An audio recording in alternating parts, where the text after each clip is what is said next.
Hello everybody and welcome to this amazing Let's Discuss of Dead by Daylight. There's been a surprising amount of news of the upcoming changes to Dead by Daylight, including balance changes, release of Dead by Daylight to PS4 of Japan, and some news about some lobby problems. So let's jump in head first and try to cover everything we can as fast as we can. Let's start with the bad news first, then clean this up with some great news down the line. First, let's talk about the Dead by Daylight dead lobbies for high-rank killers. Not Queen has confirmed that there are some technical issues on their end regarding the lobbies. The problem is there's no current fix and they don't know what's causing the issue. They're looking into the problem, but this means that lobbies will be dead until they figure it out, and there's no time frame on when this will be fixed.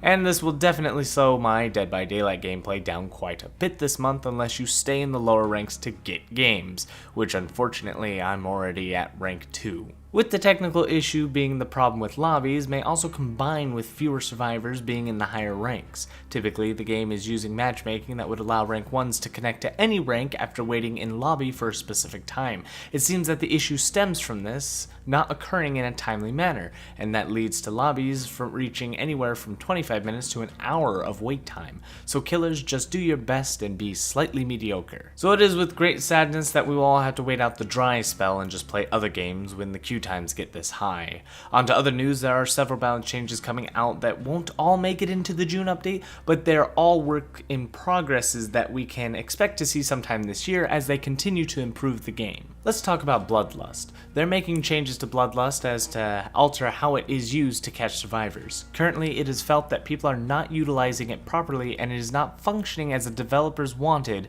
leading killers to waste up to 45 seconds in a chase to get a single hit. Therefore, they'll be granting killers smaller speed boosts to help the killer prevent an overly extended chase that should come to an end at an earlier point. Then there's the big change to Decisive Strike. It's getting a rework. This is a massive, drastic change that several people have been asking for. So the footage we'll be showing is from the dev stream. Here they demonstrate a large skill check that is enormous.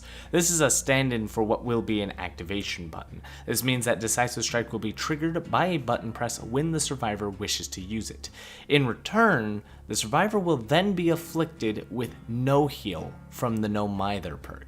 What this means is that when the survivor chooses to actually use the perk of Decisive Strike, the actual strike, then they will no longer be able to return to full health for the rest of the match. This will help survivors make better plays via Decisive Strike, but will suffer if used too early. Unlike No Mither, the no heal effect does not gain the positive side that comes with the perk of No Mither. So no self-care, no adrenaline, or any forms of healing will return a survivor who has successfully struck a killer to full health, and they will not be able to get themselves up off the ground with another perk to assist them. This is a wonderful fix and a beautiful balance, one that steps outside of the box, and I feel they've done a fantastic job finding a fix that gives reason to have a second chance perk. This perk will come with a heavy cost, which makes it easy for nearly every killer to follow up with a kill if the Decisive Strike is not utilized properly. Additionally, it will still have the obsession component, but they have not come up with the idea of how it will affect non-obsession survivors, as they're still working on this part.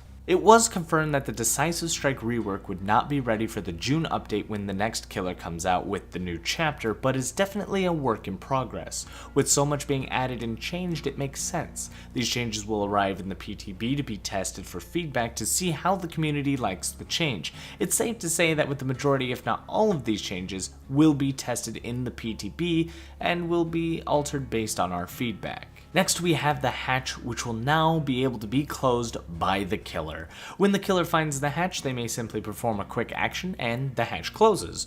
The survivor can reopen the hatch by key or completing a generator. The idea here is if the killer finds the hatch first, then they may close it. If the survivor finds it first, then they escape. But if they both arrive at the same time, the killer may close it and the survivor does not get a free escape. They can risk jumping in to be caught, or the killer can close it and the survivor can go hide and must find an alternative route. This was a fix that I actually had an idea for a long time ago, as I made a video in regards to this very fix in the way that they just implemented it.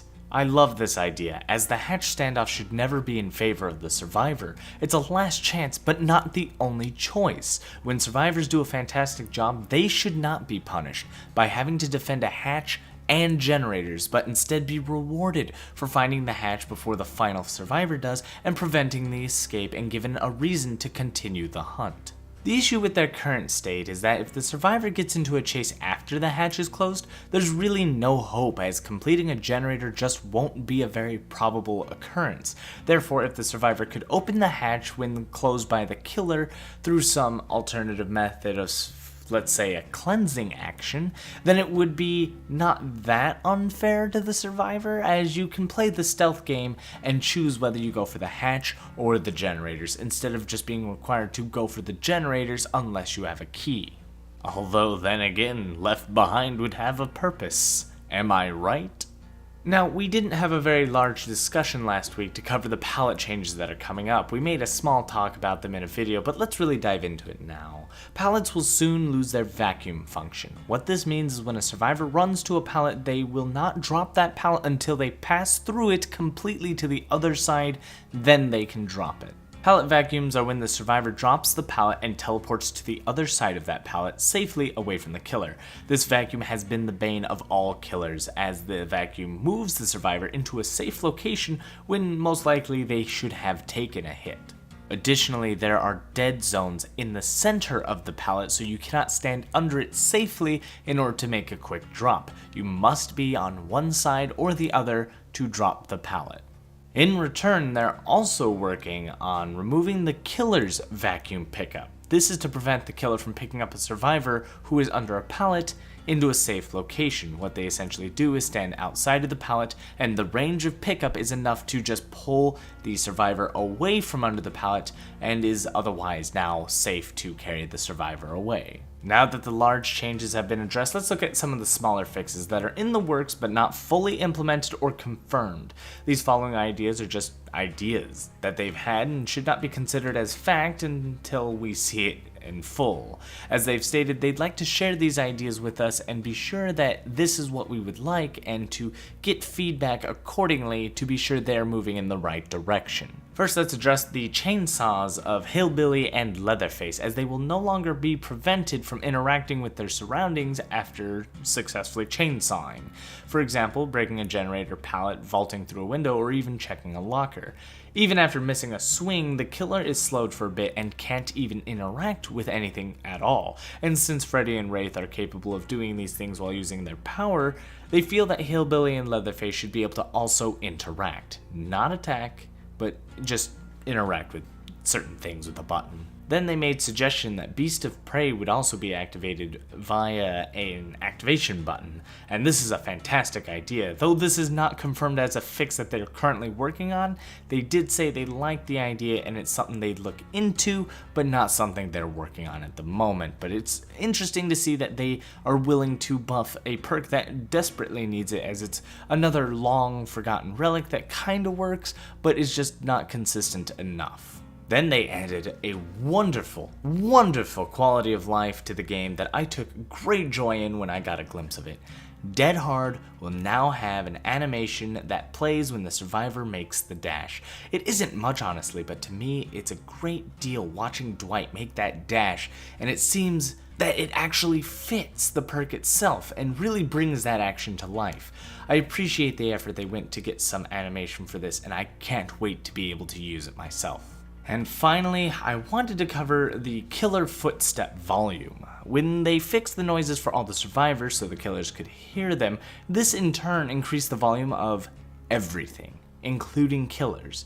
Now, all the footsteps are crazy loud and very noticeable for survivors. This means that stealthy killers have a relatively heavy footstep that's giving away their position while they're being stealthy. And they're definitely looking into this, but it's not another issue that will be fixed at June. It'll probably be the next patch after. I believe that wraps up everything that was covered in the latest developer stream. It was a great update and I'm excited about everything that's coming, including the new chapter. The only issue we have right now is that the lobbies are screwed, and till then, I'm not sure how well this game will handle with lobbies being ruined for those who performed well. Since I'm getting married and hosting a tournament while also playing a custom game of Curse of Fates, I'm going to be able to pretty much ignore this issue until the next rank reset. Once I return, however, it might be a bit harsh and I'll have to consider not ranking up during that reset. Might have to intentionally throw some games until they fix these damn lobbies. Maybe a step away of doing well might be the thing I need. I might enjoy just goofing off and playing some stupid rules and taking on crazy challenges. It might help ease all the pain until June. Nothing is really going to be released until then unless they do the fix for the lobby issue, and that'll be the hot fix we get, but that's only if they find the issue, and for now we don't have that answer, but it could take some time. So, what do you guys think? What updates excite you most? Did anything let you down? Are you freaking out that your toxic plays will no longer be valid without your Decisive Strike? Let me know in the comments below. I intend to make a video for Horvath answering his questions or requests for feedback about his ideas as I feel that'd be appropriate. I love his ideas and I'll see if I can't help push him in the direction that works best for both killers and survivors. And I really want to thank you all. Don't forget to share this video with your friends and subscribe. Hit that bell icon so you get notifications when my daily videos go live, and as always, good game.